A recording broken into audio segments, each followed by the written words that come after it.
Globally, depression is one of the leading causes of illness and disability among adolescents. In fact, suicide is the third leading cause of death in 15 to 19-year-olds. And the consequences of not addressing adolescent mental health conditions extends to adulthood, impairing both physical and mental health and limiting opportunities to lead fulfilling lives as adults. So as you might have guessed, today the focus is around something that is affecting the youth globally, and we as South Africans are no exception. And today is the day where we get started. So let's check out some boxies and see what some young people in South Africa have to say. Mental health is the absence of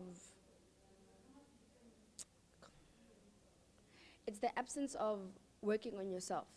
So what I mean by that is that because we're in such a fast-paced world, not everybody gets the time to just relax and think about who they are, what things really mean to them. So now that creates gaps within people's personas as they're developing. So that was the word on the streets from young people in South Africa, just like you and me, and I think there could not be a better time to have this conversation. So my first two guests today are Saneliswa Mkobongo, who is a Girls and Boys Town South Africa Youth Development Manager and Advocate for Children's Rights, as well as the brave and beautiful Matladi Twala, who is an alumni from Girls and Boys Town South Africa.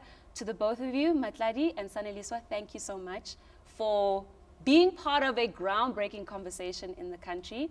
And I think the best thing for me to do is start youngest first, ne? Yes. Let me say, since it's about us. So, Matladi, I have heard that you have a very powerful story that you'd like to share with us. And I know me and Saneliswa might have a hint of what it is, but maybe you should just share with the rest of, South Africa's young people what your story is. And I think I want to congratulate you for being here and being strong enough to even do it. So please share your story with us. Okay, thank you for having me here. My name is Matladi Twala. I'm an ex-Girls and Boys Town child. I don't know where to start my MJs, but I'll tell you the way it is.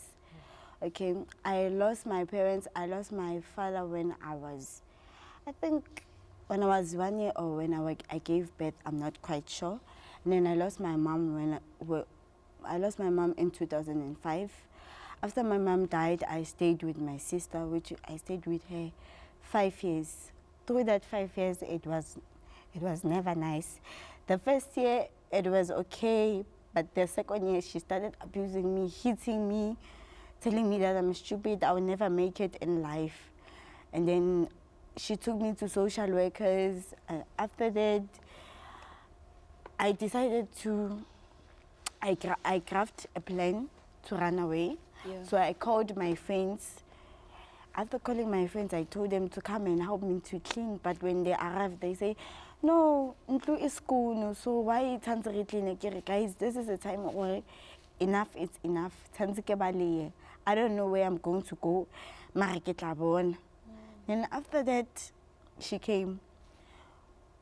Her child went outside. Oh, she opened the door. And it's like, Mom, there's people inside the house. And then she started getting angry. When she opened the door, I was next to the door. She didn't see me. She approached my friend because she didn't like my other friend. Then she approached her, wanted to hit her. And then I said to the other one, no, open the door fast, I'm going to run. And she asked me, are you sure you want to do this, Kari? This 5 years has been hard for me. She was hitting me with pots, hitting me with different things. So I decided, this is the day that I'm not going to turn back. Then after that, I ran,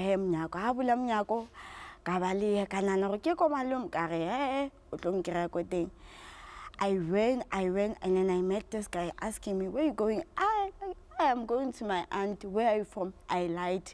Snake Park, Block 2. I so far, I'm going to take you to the police station. When I arrived there, I told them, hey, I'm from Snake Park. I'm looking for my aunt, 1, 2, 3. And then they took me to Dobsonville police station. After they took me there, Same thing. I said I stay in Snake Park Block 2. And then when we arrived there, I just pointed at the house. I was like, I am staying here. And then they asked that lady, do you know this girl? No, I don't know this girl. The luckiest thing is that I spoke the truth about my school. They took me to the social workers. The social workers had a suggestion. Good, okay, let's take her to Boys and Girls Town and see good, she's going to change or not. Fine. And then after it's 2015, on the 15th of January, that's when I entered at Girls and Boys Town. You mentioned a moment where you decided that you were not only going to cope, but you were going to leave a mark. Where do you think that came from? Because not everybody has it. I mean, you could have just decided, no, I'm done with this life thing. Or where did that thing in you come from where you were like, I want to leave a mark and I'm going to change things? By watching motivating videos. There was this saying, Hori, believing in yourself, it's a secret to success. After I read that word, I stand in the mirror, I said, yeah, I'm going to believe in myself and I'm going to be successful. It doesn't matter how long it takes, how many years does it take, but I'm going to change my life. Sure. This is not the end of the world. It doesn't mean when you don't have parents, when you've been abused, it's the end of the world. There's still a life after that. All you have to do, don't let your past determine your future. You just have to move forward and speak about it. The more you speak about it, the more you heal, the more you become strong. In life, you have to become strong and always have a positive mind. When you have a positive mind, I'm telling you, you go far. If you have a negative mind, you won't reach to that success that you want. Saneliso, you've had such an extensive experience in your role at Girls and Boys Town, South Africa.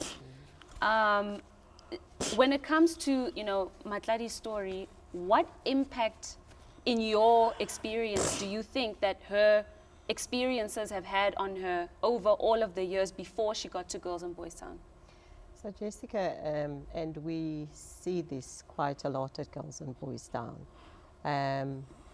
Matladi came in with a sense of worth destroyed, no self-confidence, no hope for the future, and really broken.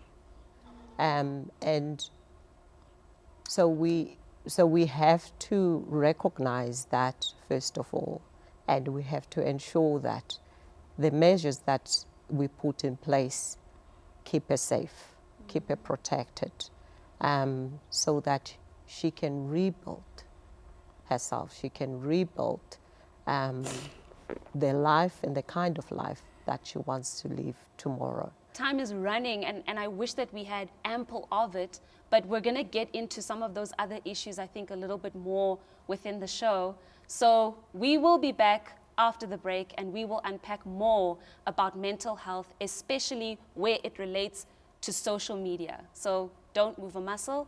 We will be right back. We've been having quite a cool conversation with Matladi as well as Saneliswa, who are helping us understand a bit more about how it affects us when we go through traumas as young people. So let us move to the rest of our panelists who are here in studio with us. With me, a living legend, Ndate Jerry Mufokeng wa Makgetha, his son Lerato Makgetha, as well as Guguletu Nyanzumba. And every single panelist here has a certain area of expertise, and we're going to get into that as we have the conversation. But before we do that, let's delve a bit deeper into our conversation, and let's hear what some of the young people of Mzansi have to say. I don't think the communication gap between grown-ups and the youth can be closed, because there are so many elements that happen in our generation that didn't happen in theirs, so it's very difficult to explain something to someone that they didn't encounter or experience. So it will never really have that full understanding, and we'll never really have that. Do I think grown-ups understand social media? Well, basically, according to their experience, back there in the olden days, they had cell phones, but there was a scarcity of social media. The only way they managed to communicate was to go on those public phones and contact each other or use letters. Adults are starting to understand social media more and more. mainly because they don't have a choice, because a lot of things are happening on social media now. Whether it's your breaking news, you first get them on social media before you get them on like news channels. Businesses get more traction on social media than advertising. So after everything has evolved to social media, I think they kind of do understand, but not according to the generation that got the privilege to be born under social media. Well, there you go. You've heard it for yourself. And let's bring it back to the studio. And let's start with you, Gugu. You have extensive experience, listen to me, experience on YouTube, you know, and you're very vocal about mental health issues. Yes. What do you think is the relationship between us scrolling on Facebook, Twitter, Instagram, all those different things, and how we absorb that mentally as young people? I will start by saying that I do think that social media is a powerful tool. It obviously helps us keep connected. If you are someone like myself who is trying to put themselves out there and their work, it really does help for that. But social media does have a very big effect on one's mental health, or let me speak to mine. The more I consume other people's thoughts, the more I am unable to come up with my own. Social media is a place where people put their best foot forward, and most of the time people aren't aware of that. So we see certain things, we see people living certain lives, and we want to aspire to that, unaware that social media is quite literally the best of the day. And through a photo, through a video, and you want to live up to that, but that actually isn't what is happening behind closed doors. I also think that social media can be very triggering. An app like Twitter, every day there's a different discourse. You open the app and you do not choose what you engage with because there are already people having a conversation. So if whatever is being brought up is a trigger to you, it can definitely affect the rest of your day or trigger your anxiety or your depression or whatever other mental illness that you may have. I also think that, again, because of the image that we portray on social media, people think that even if you are in the limelight, you may not struggle with these things, these mental illnesses, which again isn't the fact. So that's why I use my platform to try be as relatable as possible. You can be anyone, an actor, you can be a celebrity. Right. Mental illness does not discriminate. What you see is what they want for you to see, and that isn't the truth. Tell us about your the platform that you have. I think you said it's called Uncomfortable Growth, and yes. I like the title of that. How did you get to a point where you wanted to use your platform for good? Honestly speaking, I was at a place in my life where I had gone through depressive and anxiety, different episodes, and at the time I had felt alone and as if no one in my age group or just anyone I knew was going through these things.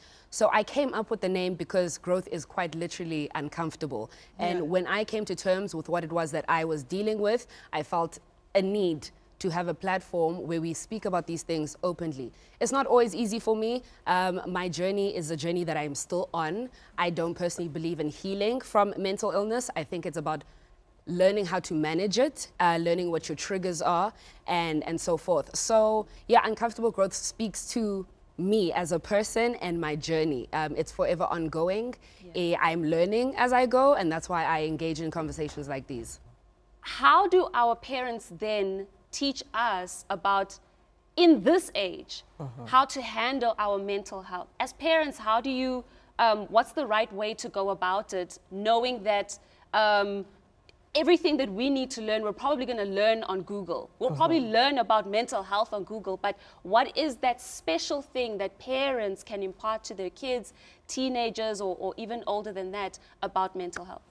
Okay, so Jessica, maybe let me touch a little bit on what Matladi shared with us earlier on, as well as what Gugulethu is alluding to, and say, so Matladi came to us as broken as she was, and this is what happens, and I think it's very crucial for us to understand this, that the circumstances of her childhood were very abusive and were very violent.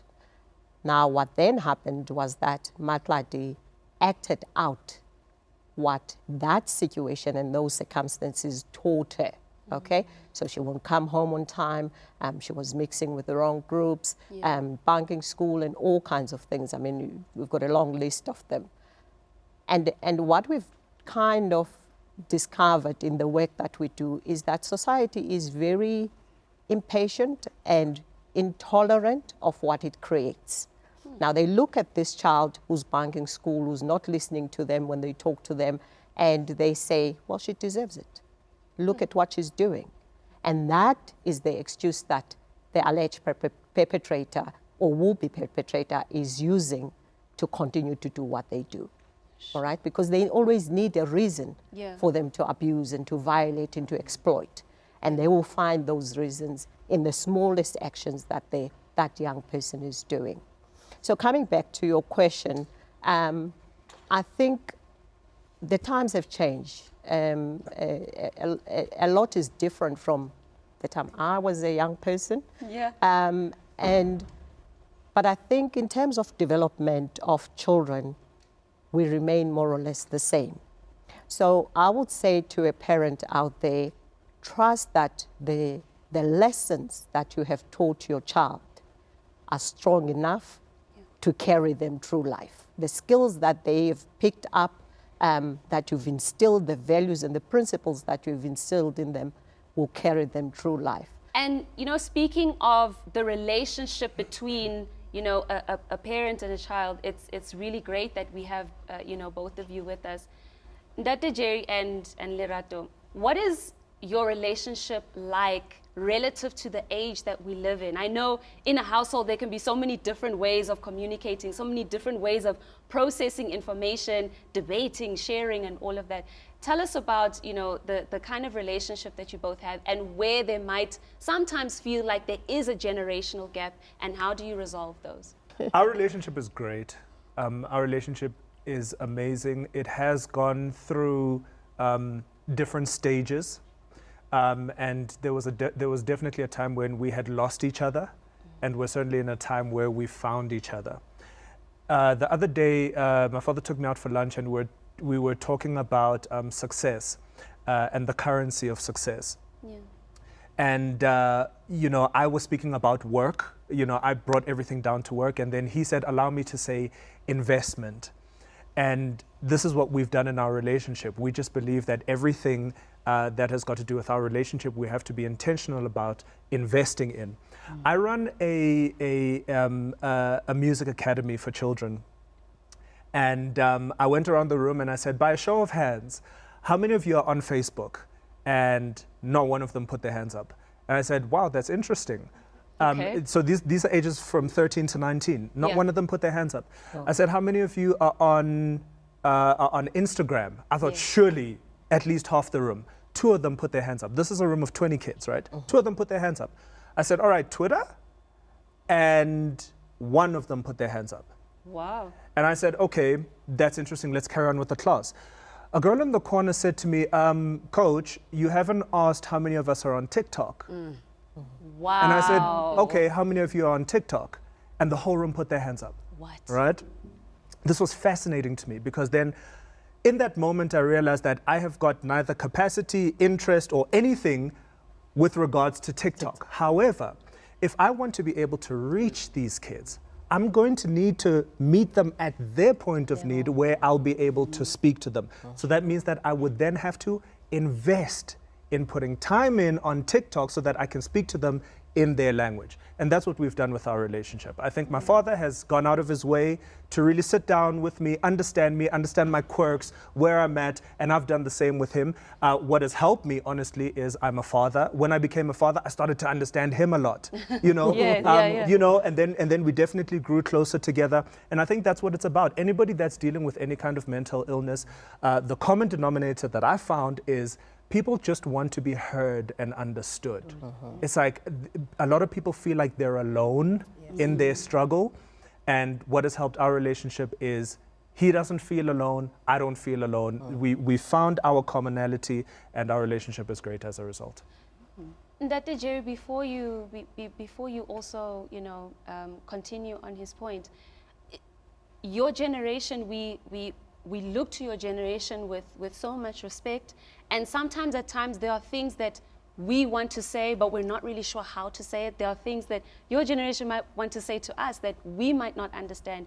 As somebody who has bridged the gap with your own son, how do you think other parents can also bridge that gap of understanding of We may be on different kinds of communication, but we are still human and we can still interact with each other. I don't want to make it theoretical, so let me just make a few points. One, how can the parents help? You can't give what you don't have. You can't teach what you don't know. You can't model what you're not. And so kids respond very much to what you are and what you do. And so if you invest first in yourself, not for the child, for yourself, and you learn what it takes to be the parent in the equation. We were talking in the car with my wife this morning, and she was saying, yeah, your child is not your friend. I said, whoa, no. I think your child is not your equal, but I think it helps for your child to be your friend. Wow. Because if I'm a friend to to my daughter, Yes. she can tell me, ooh, Papa, I think I'm falling in love. Yeah. And not be afraid. Yeah. And not feel judged. I should not intervene when she's pregnant. I should intervene as she's going physiologically, emotionally, and every other area. As she goes through that, I need to be that. So we are not equals, but we are partners and we are friends. There are things I can teach him, and he doesn't stand a chance. I have done life. Even if I don't have the words for it, I have done life.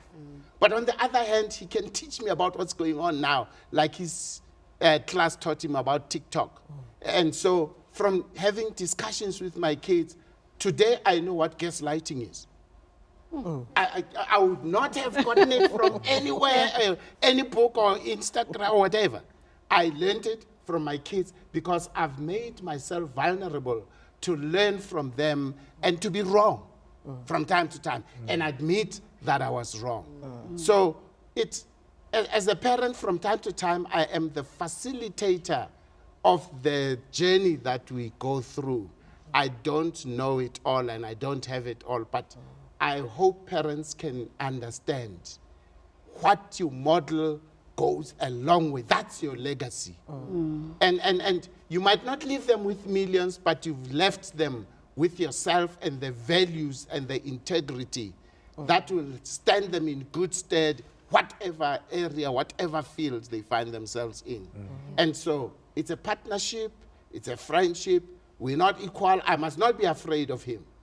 Where I feel, bruh, I don't care. You can hate me, you can what? Yeah. This is it. And so mental illness, it's about ignorance and about fear. That's why we make statements and do actions and judge, because we start from ignorance and we don't take the pains to learn and to educate ourselves so that we can relate to each other intelligently and in a mature manner. She made a statement, I don't know, I took my phone out because I thought, no, I will not waste this opportunity.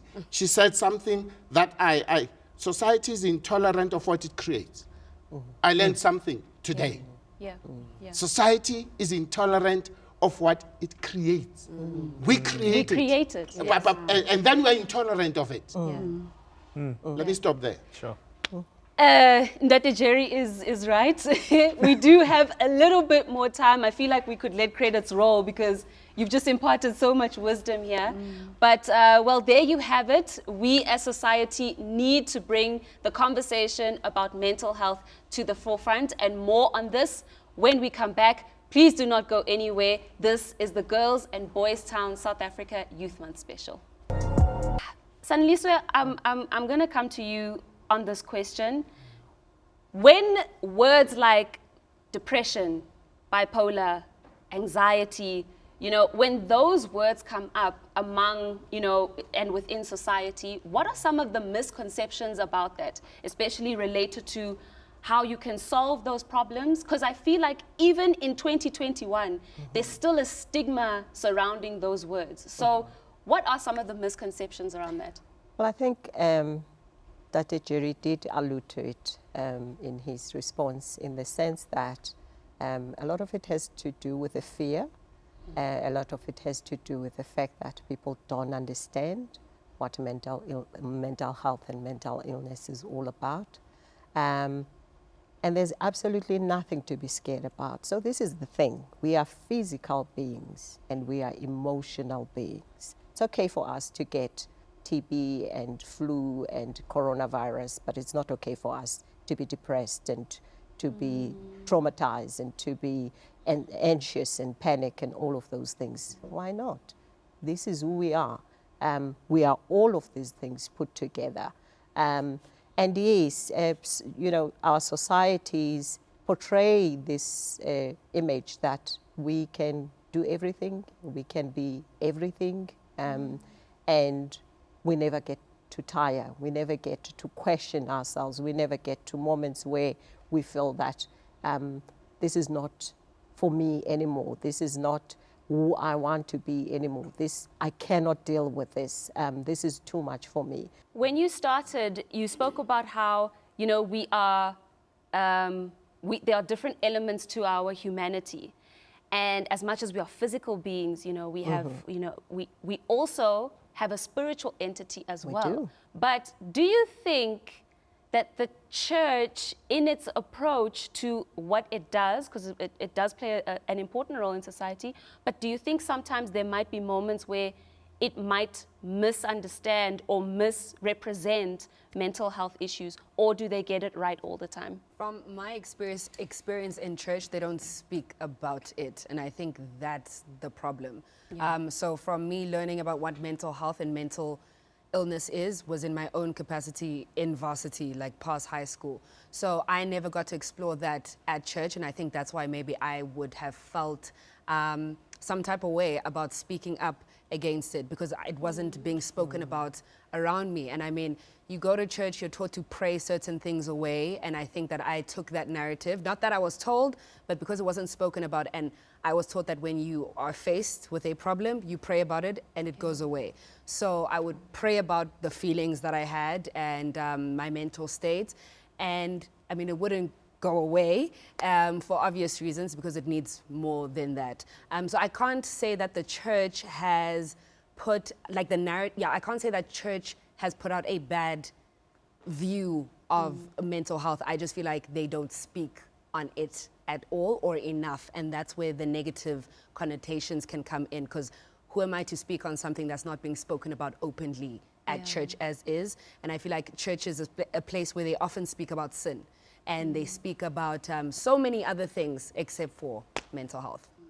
Counseling is a science. It's a skill. And some people try to counsel, and they give people sermons, inappropriate sermons, and you end up feeling guilty instead of finding a new way. I went to counseling myself. Already with a master's degree, I went to somebody. And this person, one of the things she taught me is you learn to remember differently. You learn, I can't expound that sufficiently. She's a Christian, but she has clinical psychology and so on. The problem is when people who are leaders want to become specialists in areas that they are not qualified in. Sure. And then they mismanage people. And they're going to take out the demons, they're going to take out... No. You have issues that you're dealing with, and you need proper management in dealing with that. I might be wrong. One of the things I say is sometimes the problem that we have is to have expectations of people who, one, do not have the capacity to give us those things. Yeah. Two, they never promised us that they're going to give us those things. And when you continue to have expectations of those people, you're going to be depressed because they are not delivering. But they can't deliver those things. Right. So whether it's churches, whether it's family, whether it's work, whether it's... and you immediately, you realize, oh, I might have issues with mental illness. You think, they're going to say I'm mad, Kiahlang. Right. So I'm not going to tell them. Yeah. And so I struggle along and struggle. By the time they find out, boom, the fuses have blown. Welcome back, everyone, to the Girls and Boys Town Youth Month special. If you've just joined us, where have you been? It's been quite insightful. Every single panelist here has given so many opinions and so many different thoughts, and I thought it might be worth our while to think about the fact that we are living in the time of COVID-19.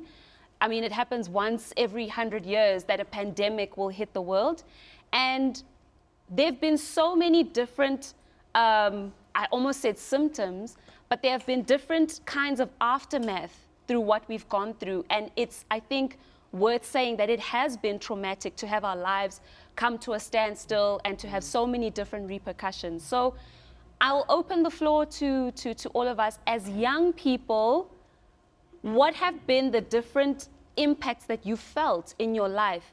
And at any time, did you even judge yourself for feeling that way when we were, you know, going through the depths of lockdown, the depths of isolation? And please feel free to speak. And maybe I'll start with you, Matladi. How has the lockdown impacted you? And at any time, did you feel like, I shouldn't feel that way, but you actually did? Okay, me, lockdown impacted me because I was on maternity leave. I got time to spend with my son. Yes. I got time to learn about how to be healthy. I got time to spend to learn Bible, because every day we were having sections. We read the Bible and explain to each other and pray about it and pray for other people out there who doesn't have food. And we had time to go and volunteer and give what we have to the people in need. So it did impact me. I even gave out my clothes that I don't normally wear to poor people. We even tried to get some people to help us to give to the people who are in need. So we gave the little that we have. So it impacted me in that way, which I'm proud of. So for you, you used the time to do good. Okay, okay, that's really positive. Does anyone else have anything they want to add? The problem with lockdown came because it was a problem for mischievous people. Yeah. If you are used to lying, and let me use it for men, if you're used to lying to your wife to say, I've got overtime, there's no overtime. If you used to be on standby, there's no standby. If you used to be with the boys, there are no boys. Yeah. All the fire exit doors are closed. Yeah. And you are stuck in the house. Yeah. And so you're fighting everybody because now you want to watch soccer. Even the soccer is repetitions. So you don't know what more to do. So because of that lack of emotional intelligence, you are angry all the time. Yes. At Ramaphosa and COVID. Yes. And there's nothing your family can do. It's not their fault. Yeah. And so, and then of course you refuse to go for counseling because it's not your problem, it's not your fault. Yeah. And so the amount of healing of the emotional baggages and family dynamics. And please hear me out. Yeah. The problem did not come with COVID. The problems were there before COVID. COVID exposed the difficulties and the issues within the families. Yeah, and I really like that you raised that point, because I want to bring this to Lerato and to Guguletu.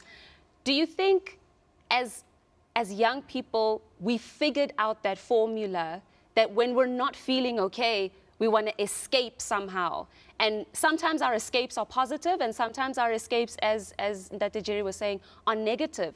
What were your feelings and sentiments about how young people handled the depth of that hard lockdown, and even now the different stages that we're getting now?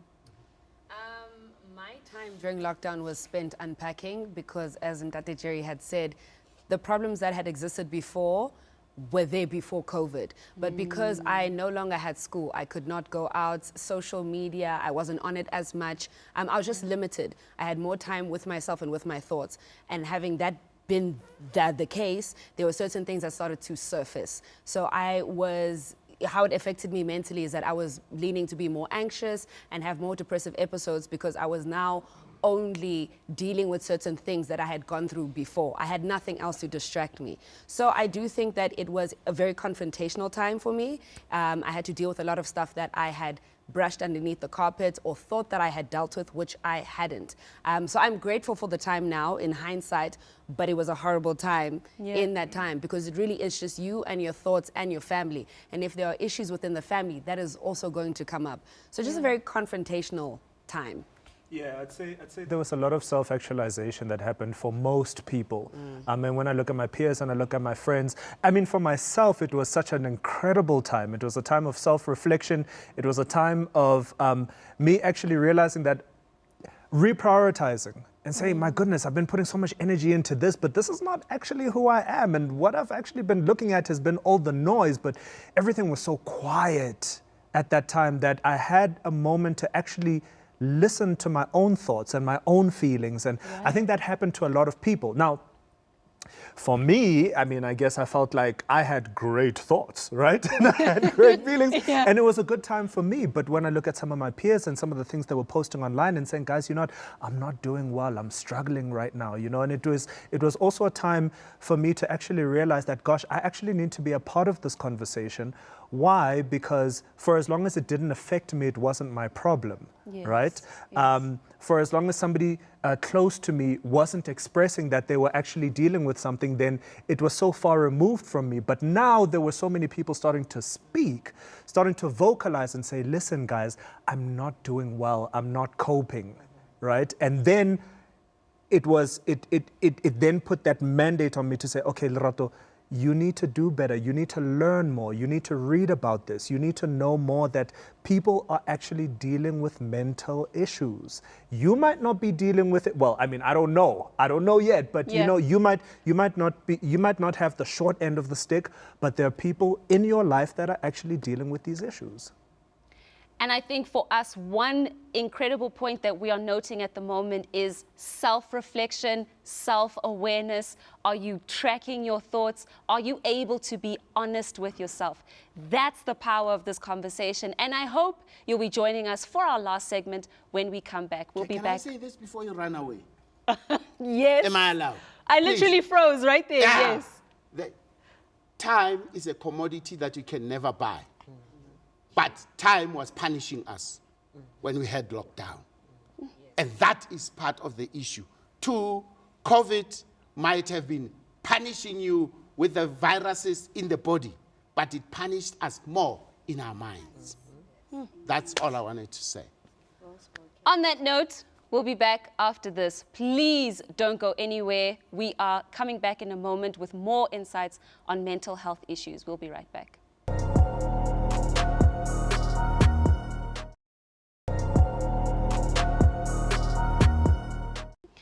Well, whether the insights are from young people in Mzansi or here in studio, I think that today we are certainly learning a lot.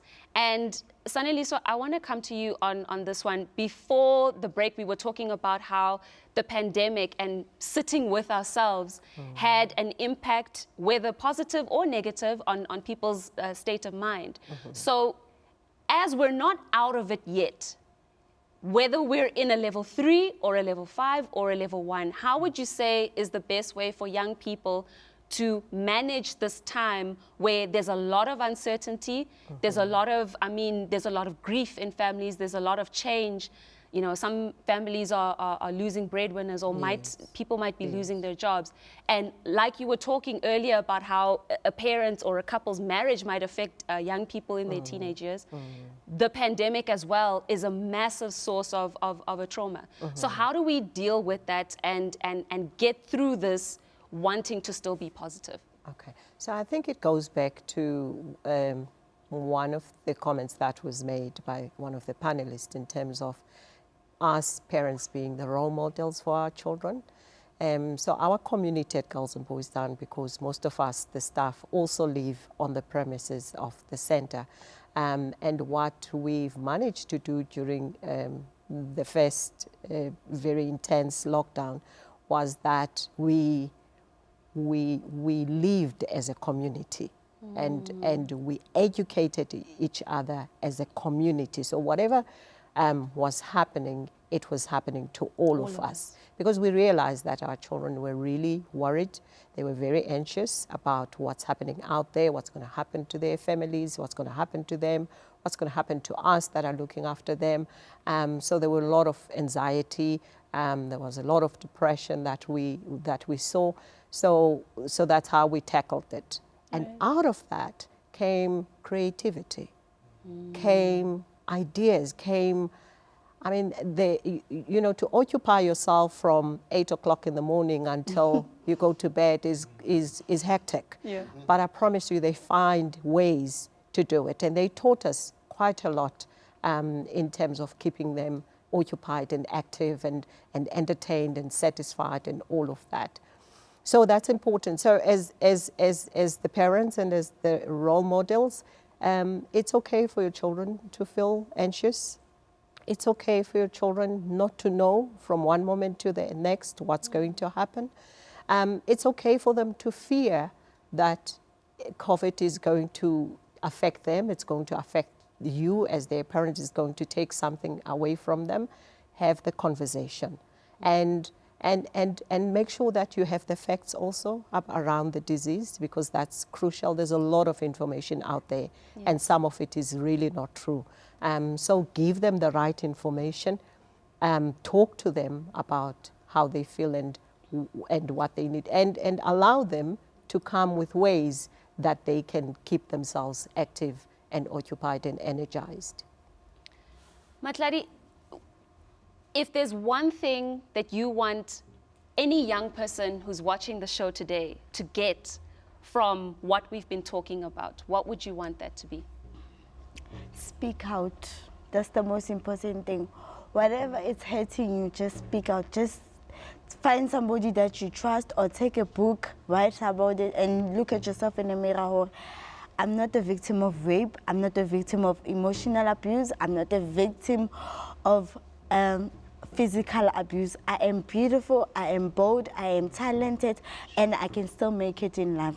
I want to thank you, Matladi, Saneliswa, Guguletu, Ndate Jerry, Lerato.